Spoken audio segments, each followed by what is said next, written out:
yang sial, ada yang celaka, ada yang sa'id, ada yang beruntung. Maksudnya apa celaka? Yang celaka adalah orang yang masuk ke dalam neraka. Sedangkan orang-orang yang beruntung, orang-orang yang sukses adalah orang-orang yang dimasukkan Allah Subhanahu wa taala ke dalam surga. Tidak ada suatu kesuksesan seandainya endingnya akhirnya adalah neraka. Dan tidak ada suatu kesusahan, tidak ada suatu musibah ataupun cobaan jika akhirnya adalah surga. Makanya kita memohon kepada Allah Subhanahu wa taala, mudah-mudahan perkumpulan kita pada malam hari ini kita kumpulnya bukan cuma di dunia, akan tetapi kita juga kelak akan dikumpulkan Allah Subhanahu wa taala di dalam surga. Kemudian mungkin pada kesempatan yang singkat ini Al-Fakir sedikit ingin menyampaikan sebagian perkataan para ulama tentang ciri-ciri orang yang sial dan ciri-ciri orang yang beruntung. Supaya apa? Supaya ciri-ciri ini bisa kita sandingkan bukan untuk mengukur orang lain. Kadang ada sebagian orang tuh dia sibuk muhasabah orang lain, bukan diri dia yang dimuhasabahin. Enggak, tolak ukur ini untuk kita ukur pada diri kita masing-masing, bukan untuk nilai orang. Karena majelis yang gobul, majelis yang sukses adalah orang-orang tuh yang sibuk untuk bermuhasabah kepada dirinya dia sendiri, bukannya sibuk untuk nilai aibnya orang lain. Kemudian di sini disebutkan di antara ciri-ciri alamatus syaqawah, ciri-ciri orang yang sial, ciri-ciri orang yang dijebloskan Allah Subhanahu wa taala ke dalam neraka. Yang pertama itu apa? Jumudul ain, orang yang hatinya keras, sulit untuk meneteskan air mata. Coba kita tanya sama diri kita masing-masing, seberapa sering kita nangis karena kita malu kepada Allah atas dosa-dosa kita? Seberapa sering kita nangis karena kita punya sesuatu yang ingin kita minta kepada Allah Subhanahu wa taala? Seberapa sering kita nangis karena takutnya kita kepada Allah Subhanahu wa taala? Cucunya Nabi Muhammad SAW, Al-Imam Ali Zainal Abidin Ibn Husain, itu disebutkan kalau beliau di pipinya itu ada garis hitam. Garis hitam bekas apa? Bekas tangisan. Bukan nangisin dunia, tangis karena apa? Nangis karena takut kepada Allah Subhanahu wa taala. Sehingga beliau setiap kali mau sholat mukanya pucat, badannya gemetar tiap kali mau sholat. Ditanya sama orang-orang, kenapa engkau seperti demikian? Apa jawabannya? Memangnya engkau tidak tahu aku akan menghadap siapa sekarang? Aku akan sholat, aku akan menghadap kepada Allah Subhanahu wa taala. Bagaimana kita menghadap kepada zat yang kita tahu salahnya kita banyak kepada Allah, kita tahu hajatnya kita banyak, kita pengen minta kepada Allah Subhanahu wa taala. Jadi ciri orang sial yang pertama adalah orang yang hatinya keras, sulit untuk menangis. Menangis karena apa? Menangis karena Allah dan juga menangis karena Nabi Muhammad SAW. Ini yang pertama.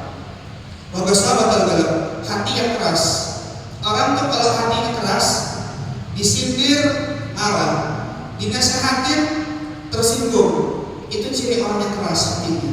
Kemudian kalau diajakin untuk ibadah, berarti luar biasa. Orang yang hatinya keras. Kita nih kalau dinasehatin sama orang, harusnya kita senang, harusnya kita berterima kasih kepada orang tersebut. Bahkan cuek terhadap nasihat gak boleh, apalagi sampai marah diberikan nasihat. Dulu Sayyidina Umar bin Khattab radhiyallahu taala anhu, salah satu di antara kebiasaan beliau itu apa? Beliau suka keliling antara sahabat, minta dinasehatin. Apa pendapatmu tentangku? Aku nih yang kurang apa? Apa yang perlu dibenahi? Apa yang perlu diluruskan? Sering keliling antara sahabat minta dinasehatin. Kata beliau apa? Mendingan dihisab di dunia daripada dihisab hasib nafsaka qabla an tuhasab. Kita hisab, kita introspeksi diri kita sebelum kita nanti diintrospeksi di sidang di hadapan Allah Subhanahu wa taala. Jadi ciri-ciri orang yang sial adalah orang yang hati keras, sulit untuk menerima nasihat, berat untuk melakukan ketaatan. Kemudian juga apa? Ini salah satu ciri yang parah. Ciri orang yang sial adalah hubur dunia, orang yang cinta sama dunia. Maksudnya apa orang yang cinta dunia? Ar-raghbah fiha, orang yang ambisius di dalam mencari urusan duniawi. Kemudian dia batul amal, bikin ini, pengen bikin itu, pengen bangun rumah sekian, pengen beli mobil sekian. Angan-angannya banyak, ambisinya terletak pada urusan duniawi. Nauzubillah min dzalik. Kemudian ayat ar-raja al-ikthar min al-igama fi dunia. Makanya tuh seorang yang betul-betul hamba-Nya Allah Subhanahu wa taala, maka dia akan terbebas dari segala macam perbudakan kepada selain Allah. Orang yang cinta dunia berarti dia budaknya dunia. Dan dunia ini bentuknya ada banyak. Tidak harus berbentuk materi. Kadang-kadang dunia ini berbentuk materi, memang harta.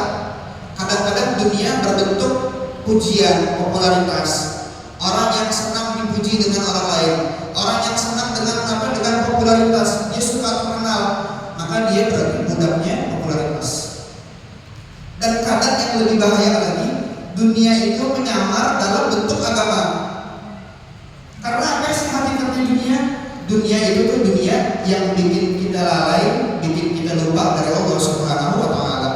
Kadang ada sebagian orang kalau bilang dari dia bikin majelis, dia dakwah, dia khutbah, dia ceramah, dia ngajar, tapi tujuannya bukan untuk dakwah Allah, bukan untuk cari keridhaan Allah dan juga cari ridha Nabi Muhammad SAW, tapi justru dengan dakwahnya dia mencari popularitas, dia mencari imbalan duniawi, sehingga pada saat itu dakwah yang dia lakukan, majelis yang dia lakukan itu dunia, bukan akhirat.